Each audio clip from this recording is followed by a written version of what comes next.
Yes, ladies and gentlemen, it's Monday night, and that means it's time for the Wrestling Inc. Monday Night Raw after show. And have we got a good one for you? It's the go home episode before Money in the Bank. And to talk all about it, you got me, Jack Farmer, but more importantly, you got the legendary referee, Jimmy Korderas. Jimmy, how you feeling today, buddy?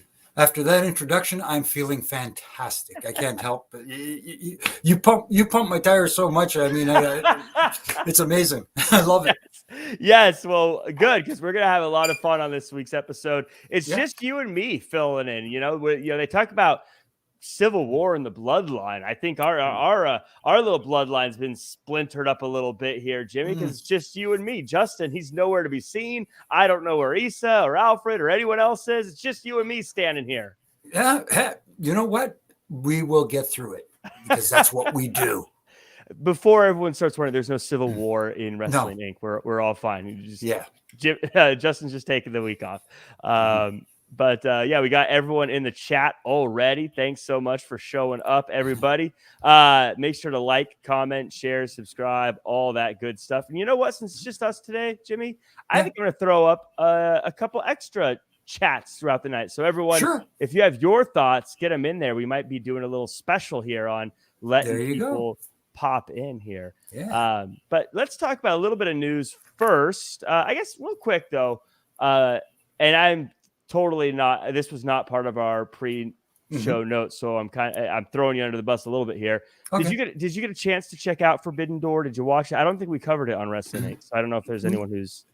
I've gotten through most of it. I'm still waiting to see the match everyone's talking about. Obviously, the Ospreay Omega match, which I've heard great things about. But I will say this: they had a heck of a weekend here in Toronto. Unfortunately, I couldn't go to the pay-per-view because I had a family event that I was obliged to go to. And hey, family's family. What are you going to do? Right. You know what I mean? And you know what? Good for them. Good showing. People were happy. The crowd really, really, really loved it. Great reviews. Hopefully this is a good step forward for them. Yeah, I agree. I watched it today, and I will confess I watched it as a second screen, meaning I was handling some work stuff while it was on at the same time. But I thought it was a great show. Like you said, the crowd was into it. I thought it was a fun show. In fact, I think we got to quit giving, now that we're 2 years in, I think it's time to stop giving Forbidden Door a hard time. I think some people, they'll call it a house show, or it doesn't matter, or they'll say all this stuff. But regardless of its impact on the storytelling throughout AEW, it's a fun show. I think it stands on its own. I think it's good. That's it. It's different. It's not about stories. And this show is about, melding of two worlds, so to speak. And what we got was good in-ring matches. And that's what this was about. As far as the backstories and stuff like that, it wasn't as prevalent through this pay-per-view, obviously.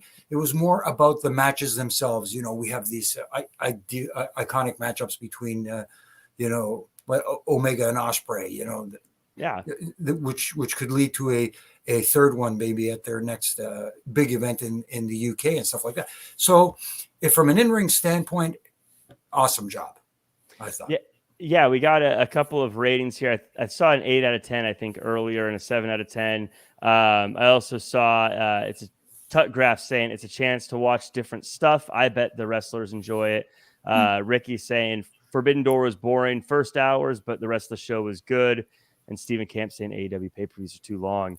You can make those arguments, but those are the little things. But at the end of the day, I thought, good performances by all. My only critique of it is I kind of wish they would do a little bit more versus, as far as like AEW trying to get more wins than New Japan, or you know what I mean? Having more of I I know that it's all New Japan versus AEW in the matches, but I wish there was it felt like the companies were going against each other a little bit, if that makes sense. Yeah, and I kind of get that. I understand the logic behind it, but you don't need to do that. The only, like I said, it was entertaining what I've seen so far, but at the same time, I could nitpick the little things. There were certain things that I saw that I went, oh no, I wish they wouldn't have done this. I wish they wouldn't have done that. But at the same time, it didn't take too much away from my enjoyment. There was like, my biggest pet peeve that I like to say all the time is they tried to put 20 pounds of potatoes in a 10-pound bag. Right. And I think they tried to do too much that they didn't have to do. Right. Yeah. But yeah, it was a fun show overall. Now, the news that we said we were going to talk about, there wasn't a whole lot of news right. To talk about, but we do have a news segment in the beginning that we always like to cover, and we'll probably talk about this throughout the night. But I guess the first thing that I saw, the only real news article that I saw that was really worth mentioning today, Fightful Select is reporting that WWE is currently thrilled with Judgment Day, noting that even former Judgment Day leader Edge has said that the new version is a serious upgrade on the initial idea, and it went on to praise Balor for his versatility over the past year. Obviously, Rhea Ripley and amazing things she has done. Damian Priest working with Bad Bunny, and of course, Dom getting all the reactions he's getting. I feel like, Jimmy, this is the kind of report that we all sort of expect. I'd be shocked if I heard differently, but it's cool to hear that it's officially working for them from the boss's point of view. No, absolutely, especially considering all the stuff going on with what a lot of people consider the best story going forward, the best faction with the bloodline situation, having this other faction that's, let's just put it this way: there's seeds planted. You said it yourself. The nuclear heat that Dominik Mysterio is getting right now, which he displayed tonight at the opening of the show, which we'll get to very soon. Rhea Ripley as the women's champ, and Finn Balor as this heel, has embraced this heel persona so well. He's just thriving. It's almost like he's enjoying it too much. Yeah, you know what I mean. Well, and I think what makes it so impressive, and we've talked about it before, is that there is no leader. I think it's easier, I think, when you're like, this guy's the leader, I'm the henchman, and you sort of know your position. I don't want to say know your role, because that's not, because The Rock made that sound so condescending. But but with the Judgment Day, they don't have that. But they still find a way to find a role that makes sense without there being a clear, obvious approach, if that makes sense. Yeah, you could. I mean, obviously, you could say that Finn Balor could be the de facto leader, since he ousted the previous leader, Edge, right, so to speak. But at the same time, they feel more like an equal group, as opposed to, like we said, with the bloodline, you have the obvious head of the table. Right. Exactly. Yeah. So as we get into the show, we're going to talk about Raw now. But before we do, I always like to go through the roll call. We got Tut Graff, Stephen Camp, Bit Milligan, George Bartley, Casey J, Jeff King, Dylan Matthews, Mike Rouse in the house, the 007 of wrestling. Mike, where'd that come from? Baby Ice, my Becky Lynch, my anti-Becky Lynch partner, Tommy O. We got Christopher Adam and Brody, and we got a good group here. Bernie DC and Jack Roman and lots of folks. Deadpool Party. I feel like I haven't seen you in a while. Deadpool Party. Good to see you again. Jeff Lopez. Yeah, good, nice, wide range of folks here. So good to see you all. We're going to make sure like, comment, share, subscribe as always. Share the link. Let everyone know we're here. Huffman Elite Training. Always getting in there right at the last second of roll call here. Along with Chris Bricks, never seen before, but saying, what's up, fellas? Good to see you, Chris. Let's chat about this episode of Raw. We start with the power couple of WWE, Dom and Rhea in the ring talking trash before the Codester shows up and basically calls Dom a scared little boy. Dom leaves as Cody calls him mommy's little boy. This was definitely Jimmy. Just walk me through this. I love the little nuances of everyone involved, but let me know your thoughts.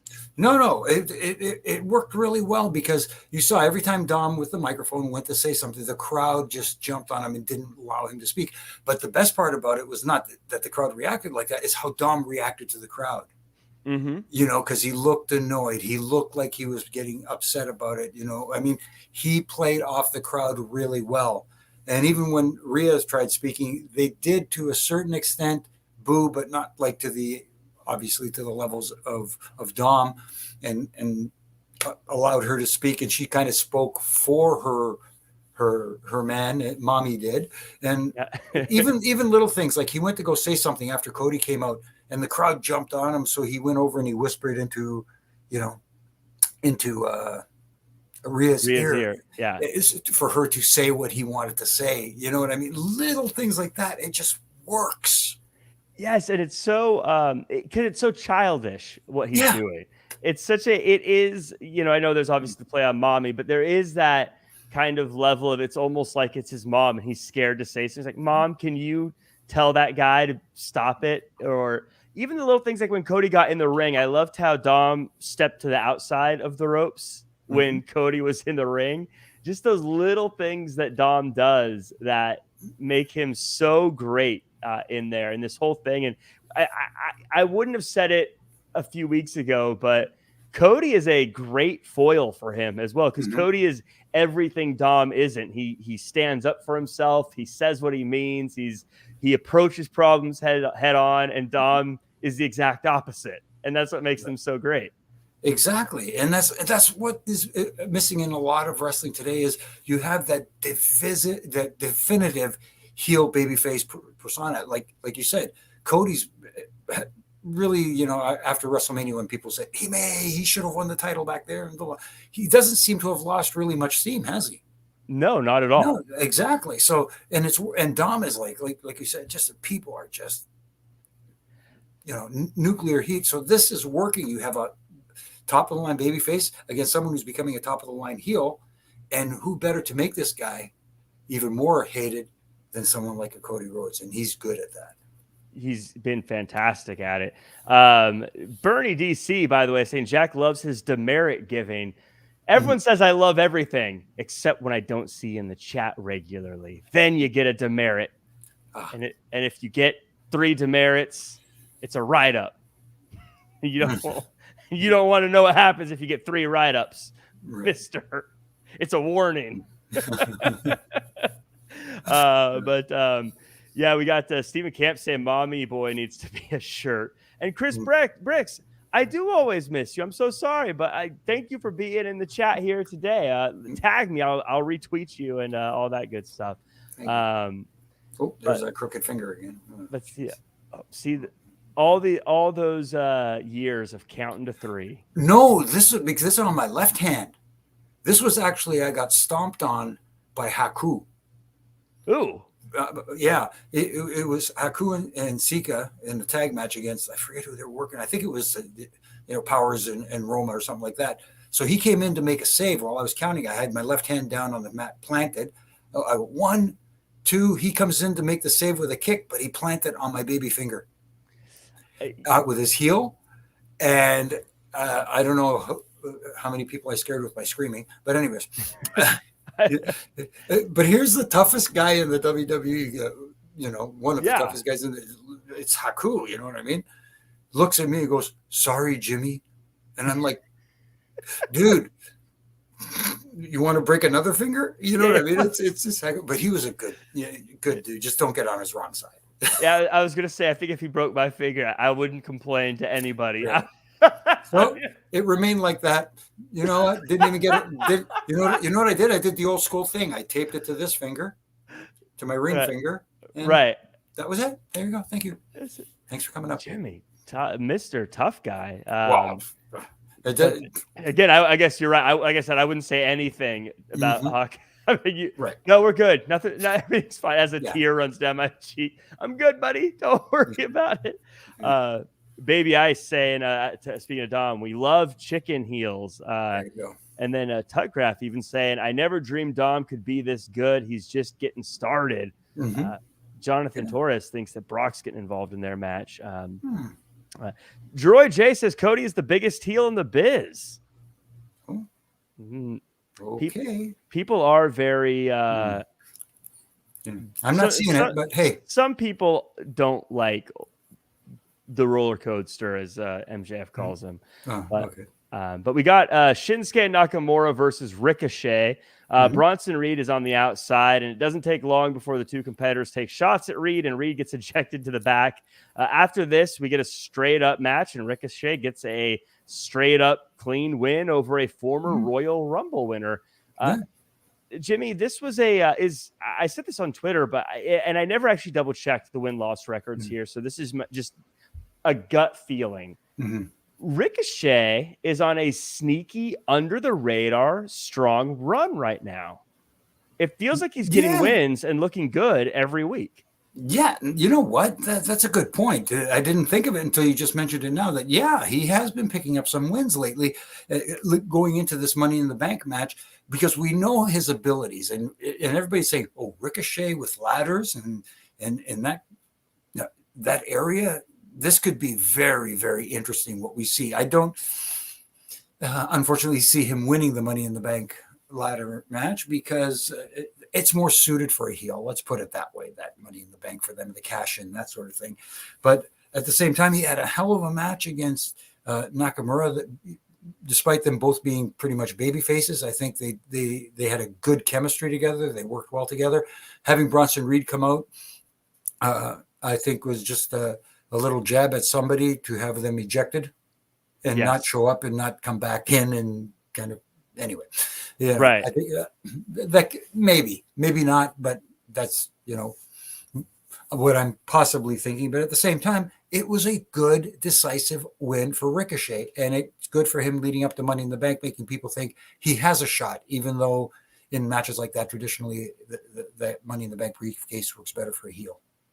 I'm glad you said it, because I was going to mention Bronson Reed being on the outside. And at first, and this is why I like having you on the show, Jimmy, is at first I thought, what a weird thing to have him come out there only to get ejected at the very beginning of the match. But you're right. If he's out there and then gets ejected, then then it explains why he's not interfering later. Because otherwise, if he didn't interfere, it wouldn't go with everything else that we had seen so far in this whole story. Right. So it actually did make a lot of. I like that you said that, because again, that was one thing I was like, well, that seemed like a waste of effort. You didn't need to really do that because he wasn't even out there very long. But you're right; it does tie up that loose end. But that's the best part about it. It wasn't overdone. Sometimes you want them out there doing too much, right? Before they get ejected. No, just do it quickly. Do it. Sometimes you want to take your time, but there are other times where quicker is better. And I thought in this instance, quicker was better. Speaking of quicker is better, Droid J singing your praises. Cody needs a brace. Jimmy doesn't. Jimmy just needs some tape, and he's ready to go. Duct tape, it wasn't even trainer's tape. It was like duct tape, the stuff we use on the ring. So you heard it here first, folks. Jimmy's tougher than Cody Rhodes. No! Don't go there. That's all we need all over the interweb. You know what I mean? Yeah, sure. Cody had a torn pec in Hell in a Cell, but have you ever had your finger stepped on by Haku, Cody? Huh? Probably. Probably has. That's too funny. Baby Ice. No, Becky Lynch is the biggest heel. I love Baby Ice. I love the anti Becky Lynch agenda. We got another couple of things that happened here, Jimmy, that kind of went throughout the show. And everyone, let me know in the chat your thoughts on this as well. Oh, by the way, Droid J saying, he's hardcore. He's hardcore. That's you, because you got the broken finger and you kept going. Matt Riddle officially challenges for the Intercontinental Championship, and he's not worried about Imperium targeting his ankle. So Imperium shows up and targets his ankle. That's what you get, Matt Riddle. Later, Sami and KO interrupt Imperium and say they are upset about what they did to Riddle. So later tonight, Sami is going to challenge Gunther. Before we get into the match, I like that they have made it official that we're going to get Matt Riddle versus Imperium. Also like that we've got a little bit of a story here, and that's the injured leg of Matt Riddle. Right. It ties up. It gives you possibilities, and it gives you outs, and it shows a little bit of toughness in Matt Riddle, a guy who's fighting through pain, kind of like I did with my little baby finger. But maybe the ankle's a little worse. But no, it's good storytelling. Look, he's going into the match with a hindrance to start the match, and you know what? I don't know if this is the right time for someone like a Gunther to drop the IC title, I don't think. There you go, shaking your head. I agree with you. Nope. But it gives them an out as well. Where if you can even do it in a way that kind of saves face for Matt Riddle. Where lately what we've seen is referee stoppages. Right. Where they keep doing so much damage to that ankle, Riddle can't stand up and stuff like that, and the referee says no, he can't continue. This match is over, or something along those lines. So they're covering their tracks. Let's put it that way. How do you feel about them using referee stoppages? Do you like it as a tool for matches, or do you feel like it shouldn't be the referee that's stopping the match? No, I don't mind it as long as it's not done too often. Right. Like lately, like this problem I have with the roll up lately. Right. The various roll ups. If it happens every once in a blue moon out of the blue, I could live with that. But especially in matches where you're having twisting, burning 450 hammer Phoenix splashes and people kicking out, and all of a sudden a roll up and it happens too often. Again, that's the thing. It happens too often. And so when it happens too often, it doesn't mean as much. Yes, I agree. We had a comment. I think it was Dylan Matthews. I lost. Oh yeah. You got to start saying it like Kurt Angle, Jimmy. You did it with a broken friggin' finger. Instead of the broken neck. You got to channel your inner Kurt Angle for that. Thank you, Dylan. That's a T-shirt. Yes, that's waiting to happen. Yeah, that absolutely should be. We'll talk about the Sami and Gunther match now. KO's on commentary. Vinci returns with crutches. It's a good match with Vinci using the crutches to help Gunther get the win. Post match, Riddle shows up and uses a crutch to take out Imperium. Watching this match, Jimmy, I was thinking to myself, Sami is one of just the very best. What's the word I'm going to use? Like, you can't keep him down. I've got heart, and I'm going to fire up and come back, guys, in wrestling right now. I'm trying to think of I don't know if there's a phrase for it, but do you know what I mean? Like, I know exactly what you mean. Someone who fights through adversity. And, yes. and it looks like he's fighting through adversity as opposed to just basically kicking out of something. Yes. He looks like, I know I'm looking for the right word too, but I understand exactly what you're saying. He looks like he doesn't give up. He looks like he cares. He's passionate. He wants to win. And it comes across that way. Yeah. It's not just, like you said, it's not just that he's getting beat up a lot and still in it, but it's like the way he like squeezes his fists and you can see on his face. And like, it looks like he's taking damage, but he's just not, he's just not giving up. And it's really great, like how he's able to do that. And with Gunther, like, obviously this was just, I think, to be fair, they were filling in the story that they've been telling with Sami and KO all sort of having shots at Gunther first. But I would love down the line to see a good long-term rivalry between Sami and Gunther, because I feel like they work together so well in this match. If they had an opportunity on a bigger stage, I think they could steal the show. Absolutely. And they, like you said, they work so well together, and Gunther sold for Sami well too, because there were times in that match where they had the crowd where they were like, oh, I thought that was it. I thought Sami had beaten him, and that sort of thing, because it was a non-title match. It wasn't an IC title match. So people, you can kind of draw them in. And there are times where people go in the match, nah, he's got a chance. I know so-and-so's winning. That didn't happen here. They got the people. They hook, line, and sinker. They bought in that Sami could beat him. Yes, absolutely. And we had a few people saying 89 the Brainchild said endearing is the word we're looking for.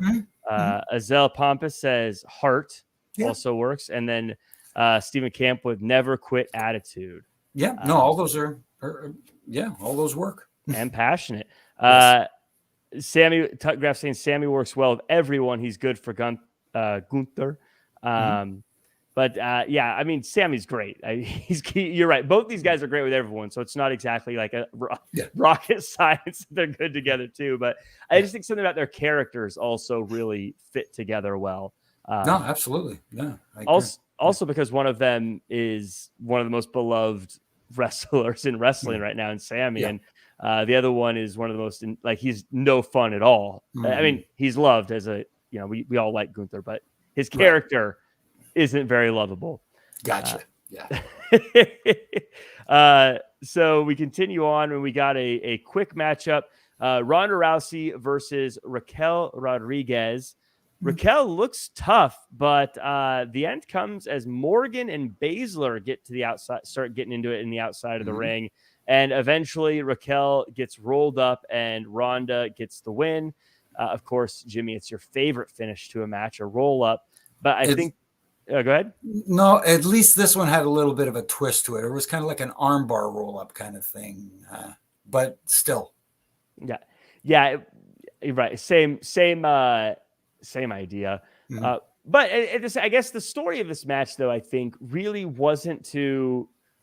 I think really the story of this match is to show us that Liv Morgan is fully healthy. I think with her scrap with Shayna on the outside, and I think it was a clever way to show us, yes, she's able to wrestle again. Yes, she's 100%.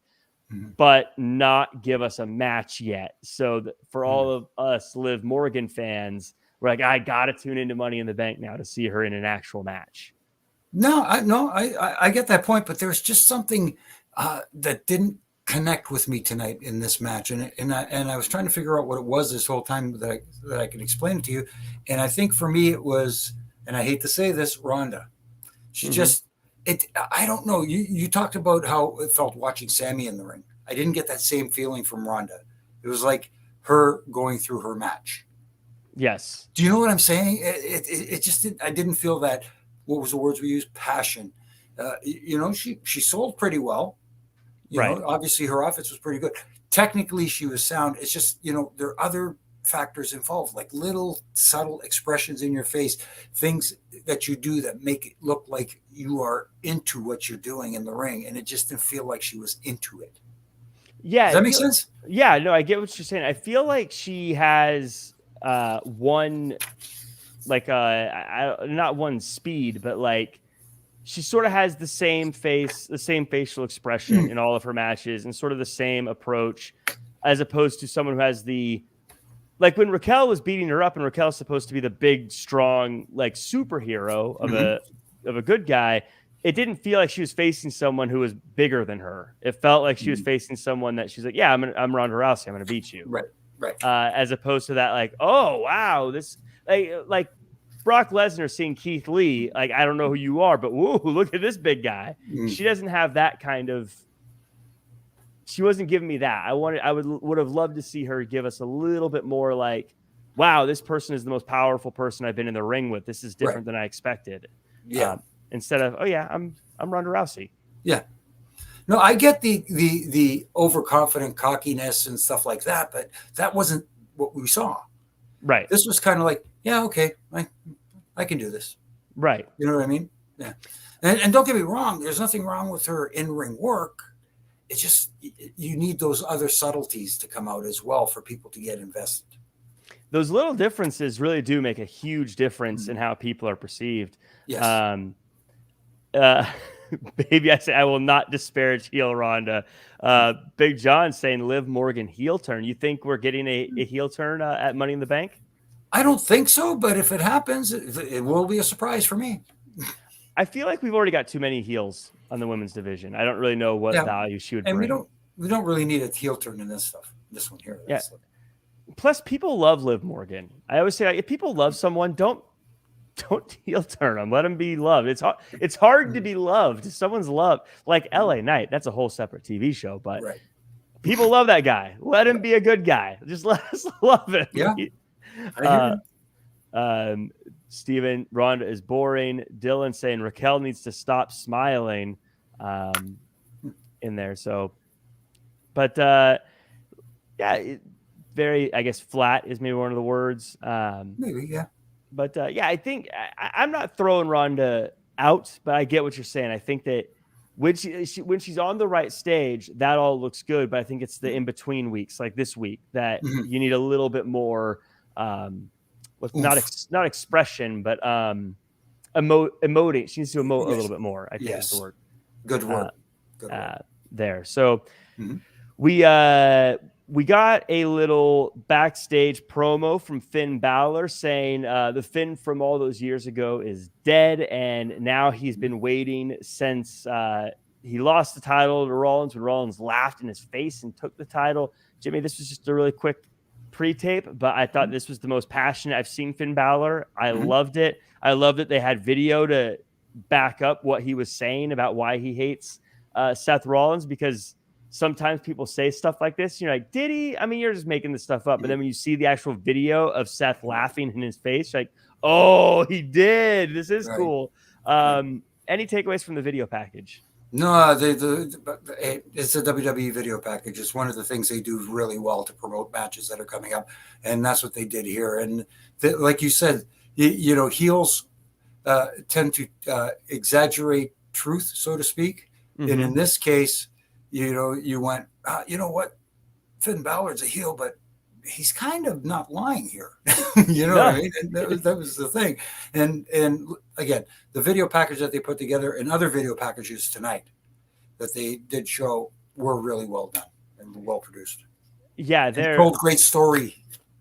Yes. No, their video packages, the WWE video package team, they deserve an award of some kind. I don't know what award I don't really follow like Oscars and Emmys and stuff like that, so I don't know what qualifies, but they deserve something. I mean, they pump out such good stuff every single week. The hours they must put in combing through footage, because it's not like there's not a lot of footage to go through when they do this stuff. I mean, it's, we think you watch a lot of wrestling every week. Every time they make a new video, they got to go through all of it to find this stuff. It's incredible.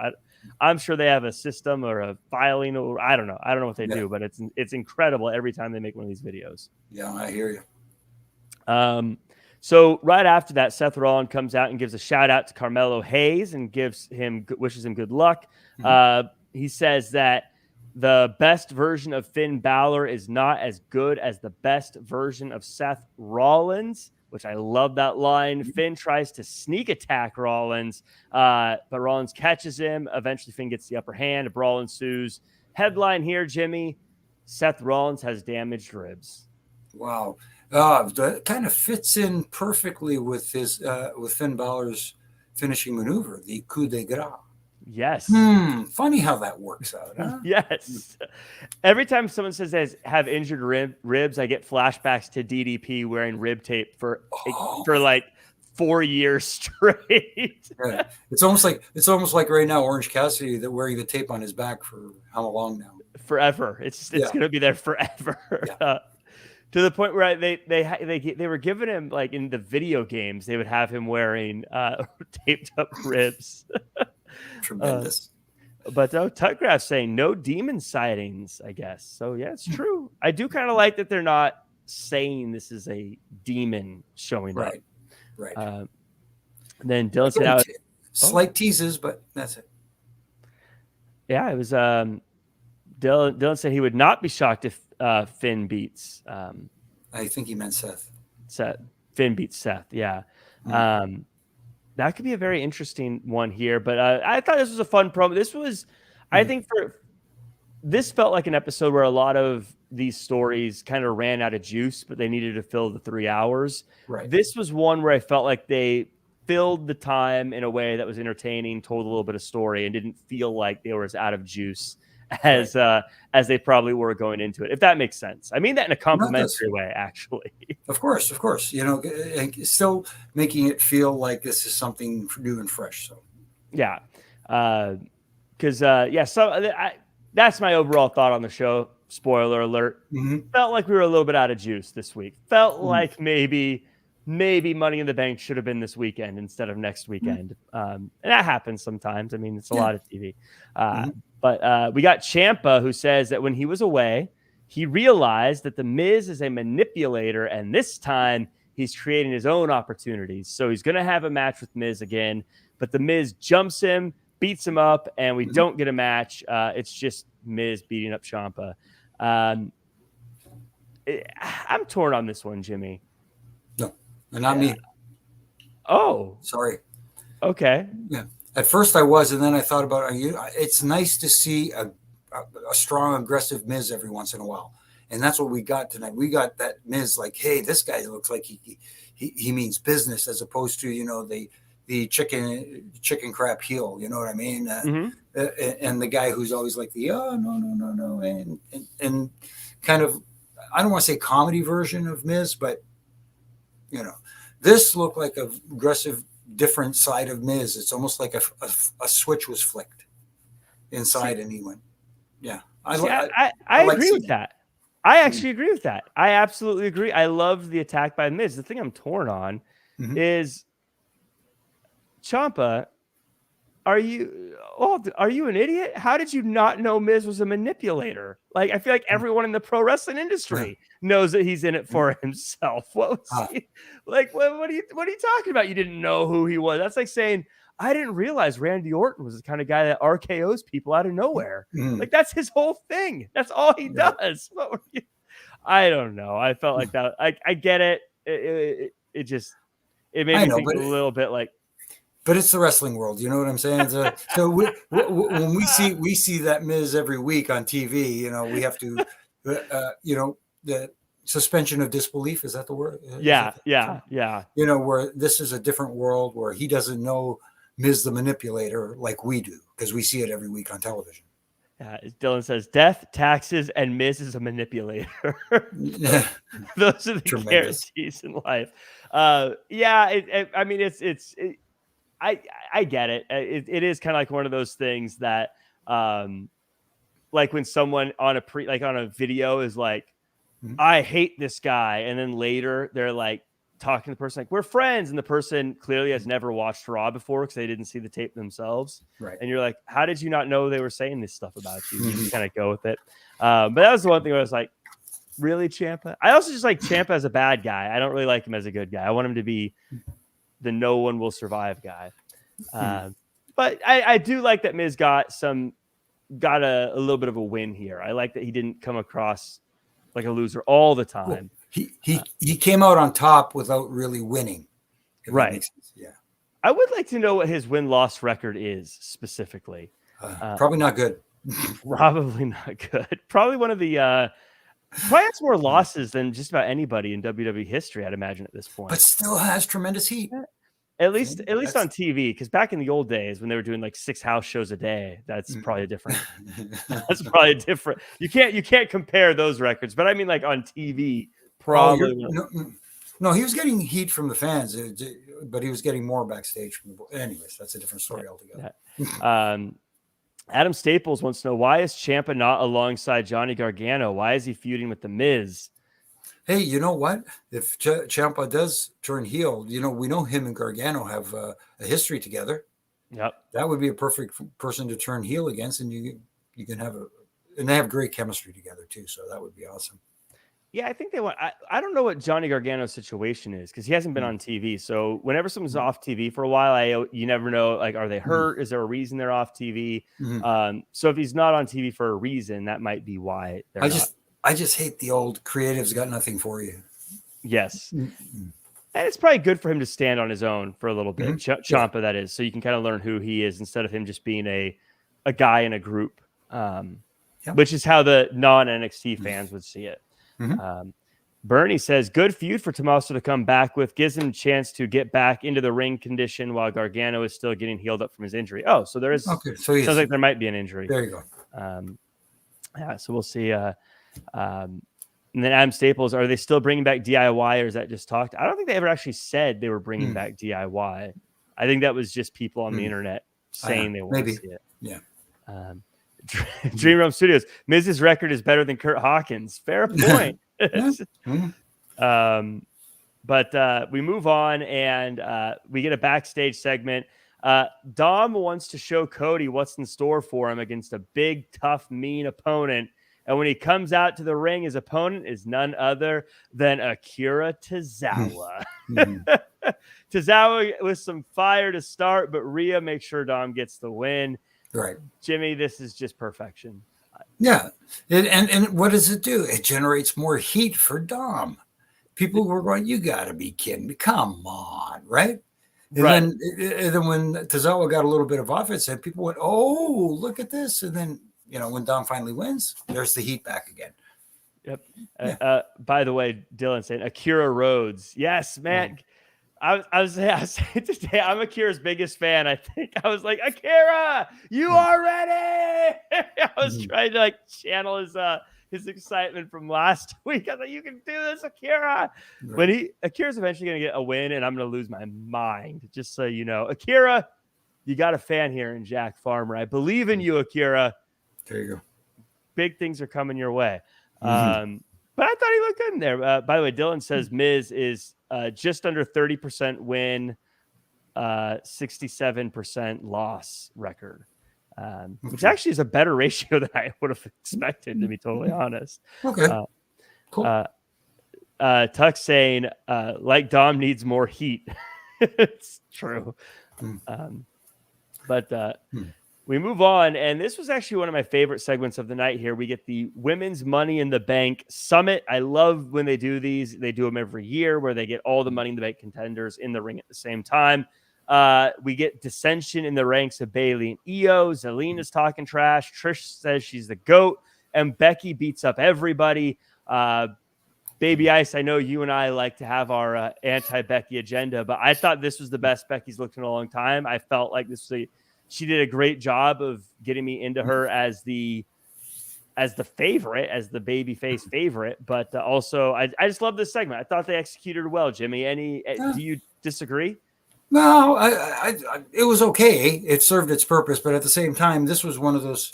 Oh, here we go again. It almost made me wish for a contract signing. Let me put it that way. No, it was, typical cheap shots at each other and stuff like that before getting into a pure sixer, and right. It was what it was, as they say. Baby Ice, I give the demerits. You don't give the demerits. I can't. I have a demerit, Jimmy. If I get two more of these, I'm going to get a citation. Oh no. Hey, don't make me go put my ref shirt on. Yeah. But I did like it though. But what I really liked is backstage when Rhea and Becky ran into each other afterwards, and Rhea said, "Becky, you better hope you don't win the Money in the Bank briefcase." And Becky says she wants to watch Rhea squirm. Jimmy, I am ready for Rhea to have some big, gnarly, tough opponents.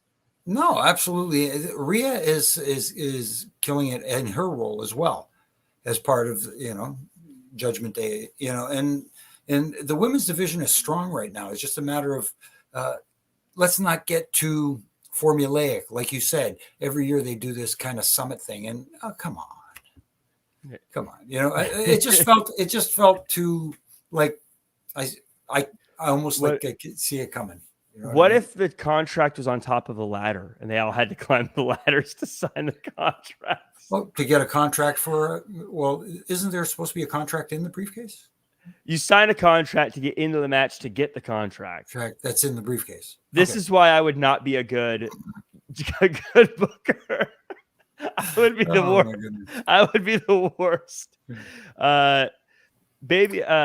Tutgraph says Baby Ice has the clout to give demerits. Oh, shoot. Oh. Okay. Well, with great power, Baby Ice, be careful. It's a tough job. So this was maybe my second favorite part. Actually, this is actually my favorite part as I'm saying this. Carmelo Hayes. Wow. Another video package of Carmelo Hayes. He gets a match with Finn Balor. It's a great matchup. Finn gets the win here. I asked this about everyone who comes up from NXT. Jimmy, if you'd never seen Carmelo Hayes before, what are your thoughts of him after just this episode? And everyone in the chat, let me know your thoughts as well. It's funny because people are going to freak out because here is your NXT champion losing on Monday Night Raw to the challenger for the World Heavyweight Championship. But there's a point behind it. Carmelo Hayes looked great in this match. Mm-hmm. He did. And I'll tell you what, Finn Balor made him look great. And the whole point here is you're trying to pump up Finn Balor. So by having him win this match, it did that. But at the same time, I think, in my opinion, Carmelo Hayes got over without going over. And yes, Tommy O, Carmelo looks like the real deal. And there's a future for him on the main roster. And it's coming. There's just no rush. Take your time. Tell the story. Yes, I agree 100%. I was watching Carmelo Hayes here, and full disclosure, I am a massive Carmelo Hayes fan. I think he's going to be one of the biggest stars in pro wrestling, but when his career is done.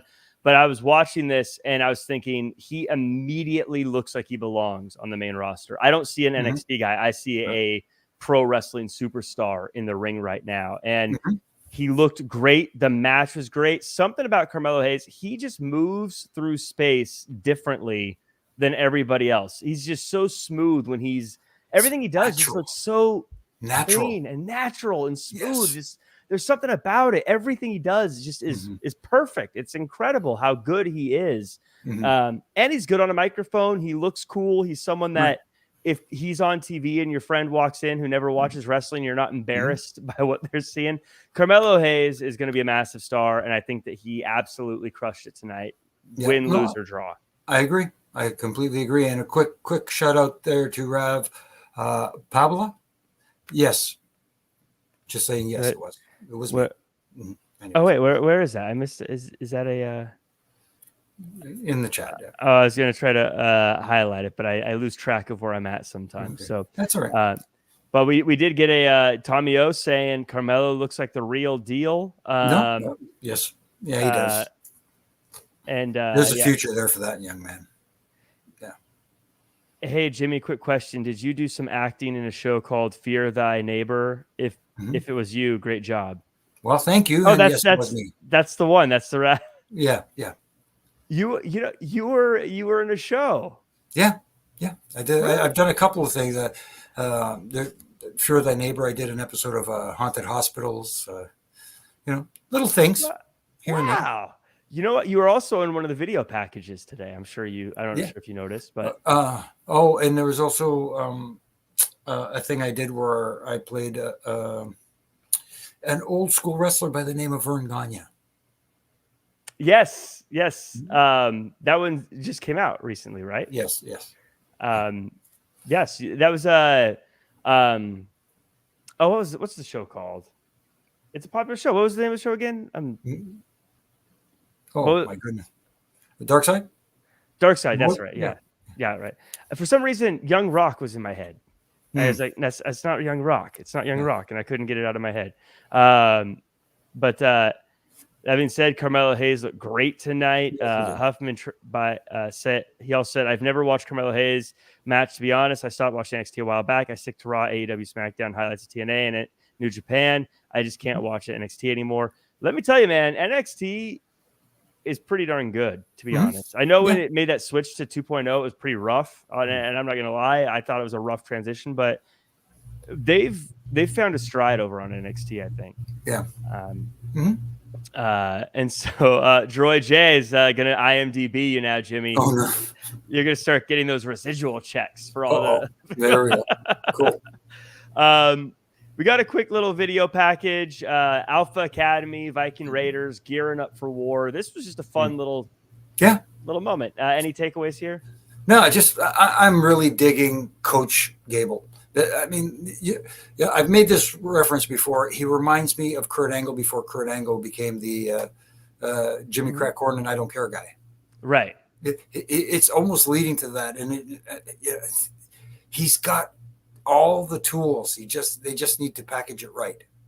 Yeah, he's fantastic. This whole group is fantastic, and again, another one of those things where I don't think I would have ever predicted that this was a group that was going to be a great group if you told me the pieces before. But they found their groove, and I think it's one of the we talk about taking things slow and giving things time to breathe and stuff like that. I think this is a group that is the embodiment of that, because if they just said, let's throw them out there, see if people love them right away, and if they don't, take them off TV, we never would have gotten it. But they had time. They had time to get known to the fans. They were able to adjust things and sort of figure things out. And now they're wildly entertaining. They're fun to watch. And you might have a few big superstars on your hand. I mean, Chad Gable, I think, is really, really catching on fire right now. But I've said before, Otis, everything you give him, the crowd gets behind. So absolutely. Yeah. Well, there you go. You see, it goes to show that a guy his size that could do the things he does is just it works. People gravitate to that. And Jonathan, thank you. Appreciate that. Yes. Leonard Jones, by the way, says, been wanting to shout out Jimmy. Never realized he took the dive splash in the Venus D'Lo Brown match at SummerSlam 98. Couldn't have felt good. No, it did not. Absolutely not. No. Thank you for the reminder, though. We're just reminding you about getting your hand stepped on. Oh my goodness, the splash. Taking my first TV bump and the whole bit. But Tuggraph's saying you got to find your groove, shake your groove thing. We're gonna get back into 70s music. Yeah. Groove thing, come on. Show them how to do it. Yeah, we should just do 70s karaoke on this show. People come into here wrestling, and it's just us singing. Hey, I'm all for that. We're all just singing our 70s song. We are family. I don't know. In any case, I got all my brothers with me. Triple J. Triple J. Yeah, that should be the theme song for our show. Natalya, she has a promo, and she doesn't want to lose herself, but she wants another shot at the title. This is one I'm very torn on because I appreciate the effort that Natalya is putting in. I appreciate that they're giving her something that's a little different. It just doesn't land for me, though. It's because it's been so long since we've seen Natalya in top spot. I think has a lot to do with it. And I don't think anybody's buying into the Natalya becoming champion once again. It'd be nice, for her to have it one more time before her time, whenever she decides that it's time for her to move on to something else, like becoming a coach and instructor, because, she comes from that background. She can be a great teacher, that sort of thing. But it's almost like one last hurrah, but I don't see it happening. Right. Yeah. I think too, because of who she is, because how long she's been around, it's hard to believe she doesn't know who she is anymore. I don't know. Like, again, I think she's doing an excellent job. I think she's I appreciate what she's putting in. I appreciate the whole setup. Like I said, it's just not, I don't buy it. I just don't, not buying the whole thing. I hope she does get another time as champion, though, because I think she's I know once she eventually does decide to step away, she's going to get a ton of flowers for what she's done. Because you know how it is, Jimmy. We don't appreciate people till they're gone for some reason. Right. And then once they step away, we're like, they were the greatest. And I was like, why didn't you say that while they were here? Exactly. Say it now. Yeah, but she is awesome. She just, it would be nice for her to have that one last hurrah. Yeah, I think I would love to see her have one last good one. Bernie saying, hopefully the long game is played. Have Ronda and Shayna taunt Natty after her next loss to Rhea, and have Beth come back to get her confidence back and team with her for the tag titles. That could be fun as well.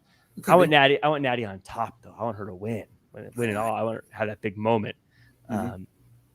But we get to the end of the show here. First, we get a Kathy Kelly interview with Cody Rhodes saying he's sick of talking about Dom and can't wait until he doesn't have to anymore. We also got a Pharaoh sighting, Cody's dog.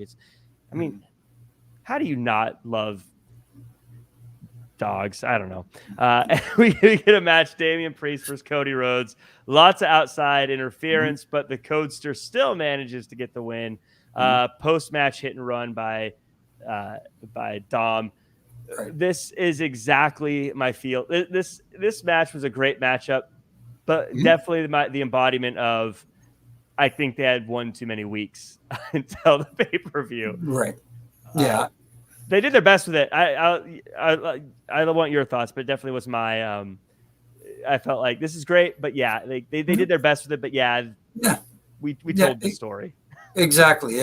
Sometimes when you try to tell a story that goes one chapter too long, if you know what I mean, and that's exactly the feeling I think you were getting. Don't get me wrong. I thought the match was fine, except for, like you said, too, little nitpicky things. Too many interferences, too many referee distractions for some outside interference. We already got that earlier in the night. Yeah. If you've done it once, it means less the second time around. And it just,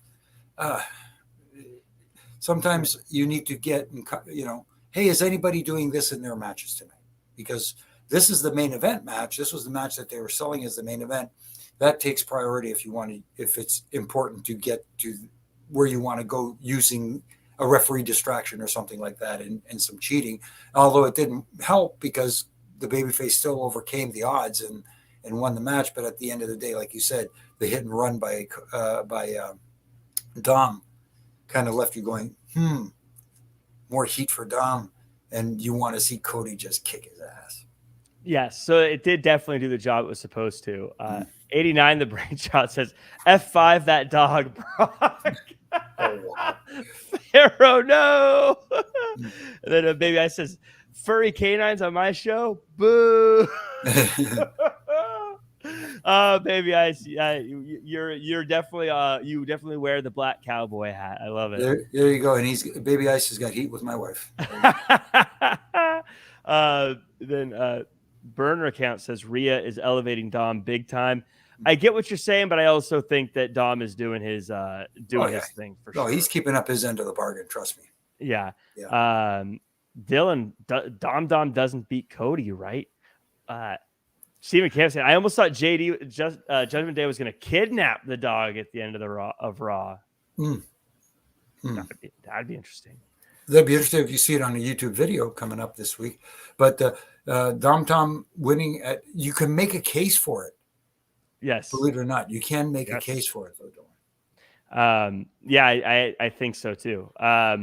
So that does it for the show. Let me see. I was going to pull up Money in the Bank matches. And we could do quick predictions. Do you want to do quick predictions here, Jimmy? If you feel like it. Oh, okay. I got. Looking at the matches, yeah. Oh, you got them? Do you want to run through them? No, go ahead. Okay, let me see if I can find them here. Okay. You're the host, brother. Okay. This is a professional show. Yes. We're doing it as we go live. So in the chat, everyone, let me know who you think is going to win each one. I'm going just based off of the order that this website has it, which is wrestlingjunkie.usatoday.com. It was the most recently updated. So Cody Rhodes versus Dominik Mysterio. Who do you think walks away with the dub? I think Cody does. I mean, like I said, you can make a case for Ray coming out ahead because he has the odds in his favor, the hit and run. But Cody challenging all the members of like he beat Damian Priest tonight. He beats Dom. Maybe he goes on to face Balor in the future, on his way to wherever his path is leading him, but getting through the entire Judgment Day. A lot of people are saying here, and I want to agree with it. Dom by Lesnar interference, Dom with Brock Lesnar intervention. I feel like Cody beating Dom straight up feels kind of flat, but at the same time, the crowd would love it, and it would get everyone. It'd be a nice start to the show. I can imagine everyone being like, oh, this is a good feel-good moment for the show to kick off with. Just to be different, I'm going to say Brock. I don't know. Okay. I'm not going to keep track of this, but whatever. Gunther versus Matt Riddle. Since you went first on the last one, I'll say Gunther wins this one. Yeah, I have to agree with you. It's not the time for Gunther to drop that Intercontinental Championship. And I think Matt Riddle, I don't know. Again, I was talking about Rousey, Ronda not clicking. There's something about Matt Riddle that's not clicking either. It's I can't put my finger on it. I know he's trying to be the cool dude, but just I think there's a with him because he's always sort of a sidekick. He almost needs a Ciampa moment where he goes like, I'm doing something on my own as my own thing instead of sort of because like before obviously with Randy Orton, now he's sort of aligned with Sami and KO. I think maybe he just needs to become his own guy for a little bit. And he needs boots, as burner account says. Ronda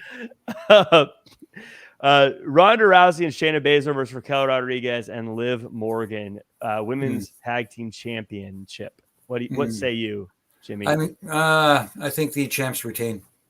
Me too. I think champs retain. They just merged them. It'd be weird to lose them the very next match. Anyone disagree with that one?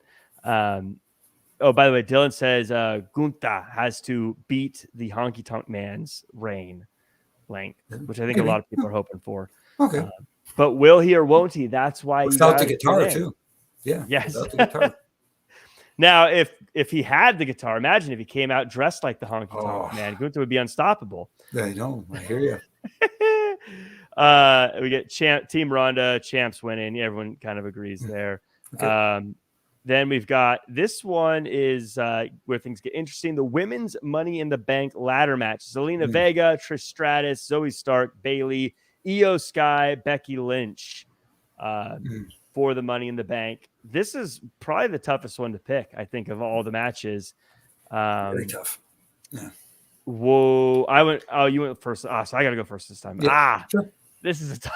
It is a tough one. I think I'm gonna go Io Sky. I'm gonna go Io Sky because I think that helps split up damage control. And if it was, I think Becky's a favorite, but if she won, I think she would just challenge Rhea, and that's just too straightforward, which I don't think is any fun. But what do you think?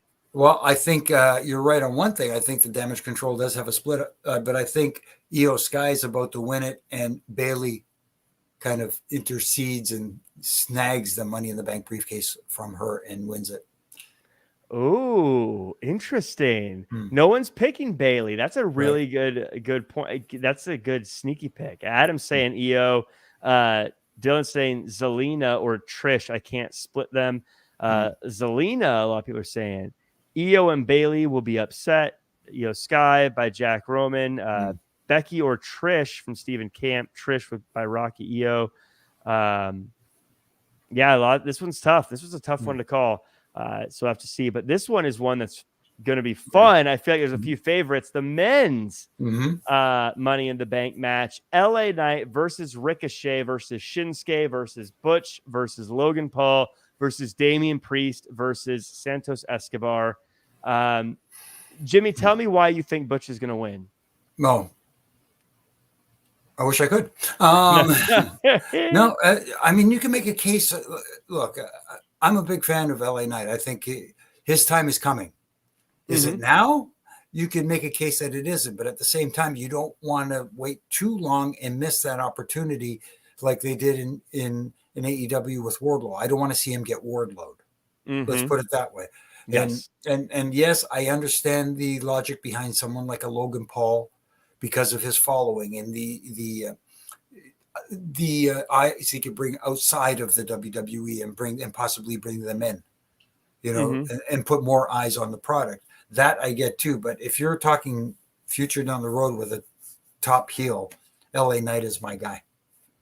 Yeah, this is tough because it's like where my heart goes or where my head goes. You know what I mean? Because I feel like every, as we talk about like the business decision, it's Logan Paul. Right. By a mile. Logan Paul's the guy, 100%. But you've got something with LA Knight here. You've got something very, very special with LA Knight. And absolutely. I know I say certain people are going to be stars, whatever. LA Knight is that guy. I mean, I always say I was at WrestleMania. He wasn't even on the card, and people are saying, yeah. Like it had replaced the woo. When you're walking around backstage, you hear everyone just wooing at each other. The replaced it. I heard it at AEW when I was at AEW show. People were doing it. They just need to say whatever our plan is, forget it, and strap the rocket to LA Knight. Give him that briefcase, and I don't know, have him keep it for a long time. Have him tease challenging Roman. I don't know. I feel like you could have. If you told me that he was going to be in the main event of WrestleMania 40, I'd say I could see it. I think he's got everything you want. Yeah, I just think he's a megastar. I don't know. You're not going to get an argument from me, that's for sure. Yeah. So, I got to go with him there. We're getting a lot of LA Knights. We're getting some Logan Pauls, Shinsuke as well thrown in there. But we'll have to see. A lot of LA Knight picks there. Yeah. This one has a weird order. I don't think it's going to go in this order, so I'm going to skip. Seth Rollins versus Finn Balor World Heavyweight Championship match. I'm going to go with Seth retaining. I think Seth retains here. Yep. Time's not right for a title change in this situation, and you want to build up that title.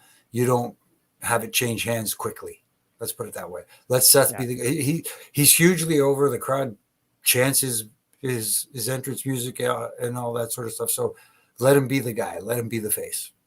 Yeah, Seth is winning here, and I think a lot of people are saying Seth here in the chat as well. Seth with a McIntyre post-match layout. That could be fun too. Sure. That'd be interesting though, because I think if he's laying out Seth, then he's coming in as a bad guy. But I think in London he would get cheered. Possibly, because he is technically Scottish. But anyway, I mean. Yeah, but it is the UK. I get it. Yeah, it's closer over there. You know how like I'm originally from Tacoma, but if someone's like, I'm from Idaho, the Pacific Northwest, I'm like, Pacific Northwest, let's go. Right. Well, it's kind of like everybody from Canada. Look at this weekend, especially all the Canadian superstars got cheered out of the building. So. Right, exactly. It doesn't even matter if they're from the other side of the country. Like, yeah, exactly. One of us. Like Calgary, Alberta, Canada. You have to not only say the city, but you have to name the province and then the country. Yes, exactly. This is the big one. Roman Reigns and Solo Sikoa versus the Usos. Bloodline Civil War. This one's tough too. This one's tough too. I think Roman Reigns and Solo Sikoa are going to get the win. I think they need the win to kind of solidify that position that, hey, the brother turned on his other two brothers, and the head of the table is still the head of the table. That sort of thing. And they could do it in a way where, it doesn't hurt Jimmy and Jay, because those guys are awesome. Yeah. And I'm sure there'll be shenanigans for how it ends. It's not going to be a clean loss. But shout out, by the way, Lil John just subbed to the channel. Thank you so much, Lil John. We're getting a lot of Uso wins, though. Jay pins Roman to set up a SummerSlam main event. But I think if they lose, I think if Roman, because Roman and Solo lost to Sami and KO, if Roman takes another loss at another pay-per-view, he needs to win something back. I think he needs to get some momentum again, but we'll see how that goes. I had a feeling whatever the end is going to be so messy. It's not going to really feel like one way or the other, but I hear you. But that does it for us. Lil John, we go streaming after every wrestling show. So we do one today, one tomorrow after NXT, one after Dynamite, one after SmackDown and Rampage as well. So you'll get a lot of stuff from us. But that does it for us. What did you guys think of the show? Let us know in the chat, Jimmy. I think we've done our time here. What did you think of this episode of Raw, and where can the world find you online? I thought it was okay. I mean, again, like you said, like we said tonight, it maybe felt like one extra chapter that wasn't needed, and they could have moved on to the next story. But hey, there was entertaining aspects of it, and there were other stuff that made me go, so to speak. And of course, you can find me here on Mondays and Wednesday nights. Will you be joining us on Wednesday night? This Wednesday, yes, yeah. Yeah, cool.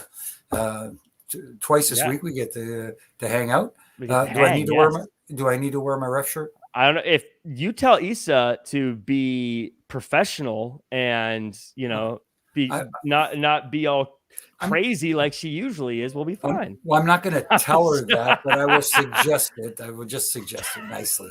How's that? And then, of course, you can catch me weekly now with my good brother in stripes, Brian Hemner, when we do the Reffing It Up podcast with RJ hosting us. And this week we're going to have none other than Tracy Brooks. Oh, very cool. Yes, which should be a lot of fun. Fellow Canadian. Yeah. Yeah. And of course, my Ref and Rants from Monday to Wednesdays. We're on all my social media platforms where it's a 1 minute critique of something from usually the night before. And again, not to tear down, but to help build up and tighten screws. Great. I recommend everyone check that out and subscribe to Jimmy's channel. By the way, everyone in the chat, tell me be nice to Issa. She's a bully. She bullies me. She makes fun of me. She talks trash. Don't call your coworkers. Have you ever met Issa? She's dangerous. She's dangerous. No. It'll be a fun one. I'm excited. You can follow me at Real Jack Farmer across all social media. I'm actually going to be on the NXT show after show tomorrow and the after Dynamite show this week. I think I'm on the after SmackDown show this week too. I'm busy this week. Nice. I'm chatting all sorts of wrestling this week. So you can find me there. You can also find me again at Real Jack Farmer across all social media. I do a bunch of stuff, and it's easier to just follow me there and tune in to see all that good stuff. But that does it for us. Follow at Wrestling Inc. for all your wrestling news, and we will see you tomorrow for the after NXT show. Until then, have a good week.